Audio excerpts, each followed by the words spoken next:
Всъщност, приложението не е налично в Google Play Store или Apple Play Store, така че няма сигурен начин за обновяване или поправяне на бъговете чрез апдейти. Но можете да използвате неофициална актуализация или неофициален начин за обновяване, за да го оправите. Но преди да направите каквото и да било от това, бих ви препоръчал да запазите информацията си за вход, а след това, на някои устройства всичко, което трябва да направите, е да натиснете и задържите върху приложението. Кликнете върху информационния хъб и това ще отвори приложението с настройките.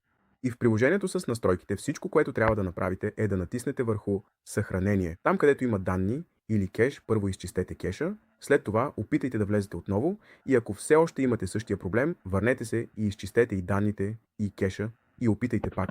Ако и това не помогне, просто натиснете и задръжте, след това изберете деинсталиране и деинсталирайте приложението, а после го инсталирайте отново като приложение.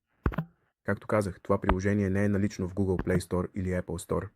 Затова просто отворете браузъра си. След като отворите браузъра, влезте в Google и просто потърсете Bet365.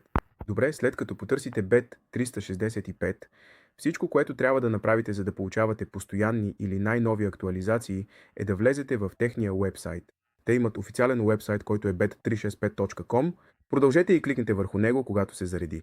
Можете да се регистрирате или да влезете, но това не е задължително. Просто кликнете върху изтегли, което се намира горе вдясно. Кликнете върху изтегли тук и след това върху изтегли въпреки това и вече можете да следите статуса на изтеглянето на приложението. Така че основно ето как изглежда това. Приложението ще се изтегли. След като приключи, просто го инсталирате и ще имате новото и обновено приложение Bet365 готово за ползване.